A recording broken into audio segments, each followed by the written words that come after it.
নমস্কার সম্মানীয় দর্শকবৃন্দ, আমার ছোট্ট ইউটিউব চ্যানেল খবর প্রতিদিনে সকলকে স্বাগত জানাই। বন্ধুরা, সামনেই লোকসভা নির্বাচন, আর সেই নির্বাচনে শাসক দল তৃণমূল কংগ্রেস তাদের 42টি আসনের জন্য প্রার্থী ঘোষণা করেছে এবং প্রধান বিরোধী দল বিজেপি তারাও কিছু আসনের জন্য প্রার্থী ঘোষণা করে দিয়েছে। তার পাশাপাশি কিছুক্ষণ আগেই ঘোষণা হয়ে গেল বামফ্রন্টের প্রার্থী তালিকা, যেখানে সুযোগ পেয়েছে নতুন কিছু মুখ। বামফ্রন্ট অর্থাৎ রেড ভলেন্টিয়াররা এবার পুরনো মুখকে বাদ দিয়ে নতুনদেরকেই সুযোগ করে দিয়েছেন। আসন্ন নির্বাচনে তারা বিভিন্ন লোকসভা কেন্দ্র থেকে লড়তে চলেছেন এবং প্রতিদ্বন্দ্বিতা করবেন অন্য সমস্ত রাজনৈতিক দলগুলোর সাথে। তো আজকের ভিডিওতে আমরা দেখে নেব যেই কয়েকটা আসনে বামফ্রন্ট প্রার্থী তালিকা প্রকাশ করেছে সেই সমস্ত আসনগুলোতে কারা লড়াই করবেন আসন্ন লোকসভা নির্বাচনে, এবং বাম, কংগ্রেস ও আইএসএফ জোট কি আদেও হচ্ছে সেটাও জানাবো আজকের ভিডিওতে। তাই ভিডিওটি সম্পূর্ণ শেষ পর্যন্ত দেখবেন, স্কিপ না করে। ভিডিও ভালো লাগলে ভিডিওতে একটি লাইক করে চ্যানেলটিকে সাবস্ক্রাইব করে পাশে আসা বেল আইকনটি প্রেস করে রাখবেন নিত্য নতুন সমস্ত আপডেট সবার আগে পাওয়ার জন্য। চলুন দেখে নেওয়া যাক বামফ্রন্টের প্রার্থী তালিকায় কারা কারা থাকছেন এবারের নির্বাচনের জন্য। যে কটা আসনের প্রার্থী তালিকা বামফ্রন্ট প্রকাশ করেছে সেইগুলো দেখে নেব। প্রথম লোকসভা কেন্দ্র কোচবিহার, এখানে প্রার্থী হচ্ছেন নীতিশ চন্দ্র রায়। পরবর্তী লোকসভা কেন্দ্র জলপাইগুড়িতে সিপিআইএম এর হয়ে প্রার্থী হচ্ছেন দেবরাজ বর্মন।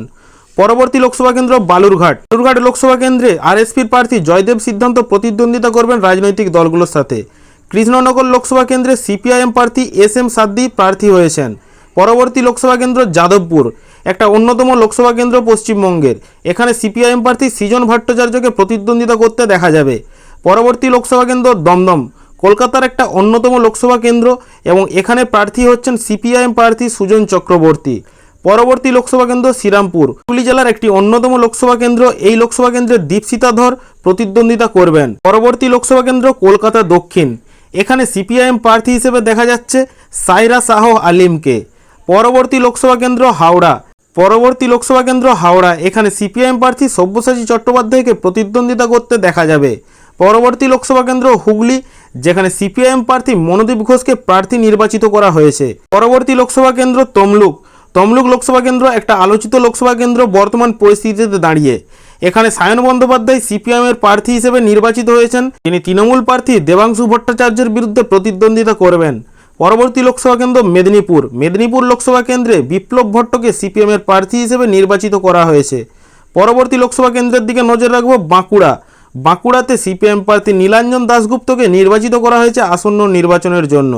পরবর্তী লোকসভা কেন্দ্র বিষ্ণুপুর লোকসভা কেন্দ্রে শীতল কৈবর্ত তাকে প্রার্থী হিসেবে নির্বাচিত করেছে সিপিআইএম। পরবর্তী লোকসভা কেন্দ্র বর্ধমান পূর্ব, এখানে সিপিএম এর প্রার্থী হিসেবে নির্বাচিত হয়েছেন নীরজ খান। এছাড়াও আসানসোল লোকসভা কেন্দ্রে সিপিআইএম প্রার্থী জাহানারা খানকে প্রতিদ্বন্দ্বিতা করতে দেখা যাবে আসন্ন লোকসভা নির্বাচনের জন্য। অর্থাৎ পশ্চিমবঙ্গের এই কয়েকটা আসনেই বামফ্রন্ট তাদের প্রার্থী তালিকা প্রকাশ। বাকি আসন সম্পর্কে এখনও কোনো তথ্য উঠে আসেনি। এদিন সাংবাদিক বৈঠকে বামফ্রন্টের চেয়ারম্যান বিমান বসু জানিয়েছেন, কংগ্রেস যদি আসন সমঝোতা করতে চায় তাদের এগিয়ে আসতে হবে সমঝোতা করার জন্য এবং জোটের জন্য। এদিন ডায়মন্ড হারবার আসনে কোনো প্রার্থী দেয়নি বামফ্রন্ট। ওই আসনে প্রার্থী হওয়ার জন্য ইচ্ছা প্রকাশ করেছিলেন নওশাদ সিদ্দিকী। তাহলে কি ওই আসন আইএসএফ এর জন্য ছেড়ে রাখা হচ্ছে? বামফ্রন্ট চেয়ারম্যান বিমান বসু এই বিষয়ে জানান, কোনো আসনই কারোর জন্য ছেড়ে রাখা হচ্ছে না। এদিনই বামফ্রন্টের প্রার্থী তালিকা ঘোষণা হওয়ার আগে আইএসএফ এর রাজ্য কমিটির তরফে ঘোষণা করা হয়েছে 8টি আসনে তারা লড়বে। সেই তালিকায় রয়েছে শ্রীরামপুর, যাদবপুরের মতন আসন, যেখানে একটা হাড্ডাহাড্ডি লড়াই হবে প্রত্যেকটা রাজনৈতিক দলের বিরুদ্ধে। এবং এই সমস্ত কেন্দ্রগুলোতে ইতিমধ্যে প্রার্থী ঘোষণা করেছে বামফ্রন্টেরা, এবং কংগ্রেসের সঙ্গে এখনও আলোচনা সেভাবে গতি পায়নি। তাহলে কি আইএসএফ এর সঙ্গেও আসনে দ্বন্দ্ব হবে বামেদের? সবশেষে একটা প্রশ্নসূচক চিহ্ন থেকেই যাচ্ছে। আপনাদের মধ্যে কি মনে হয় আসন্ন লোকসভা নির্বাচনে বাম, কংগ্রেস, আইএসএফ কি জোট হিসেবে প্রার্থী দেবে? আপনারা আপনাদের মতামত ভিডিওর কমেন্ট বক্সে অবশ্যই জানাবেন। তবে যেটুকু দেখে বোঝা যাচ্ছে কেউ কারোর সাথে সমঝোতা বা জোটে যাচ্ছে না, প্রত্যেকেই এককভাবে আসন্ন 2024-এর লোকসভা নির্বাচন লড়বেন পশ্চিমবঙ্গের 42টি লোকসভা থেকে।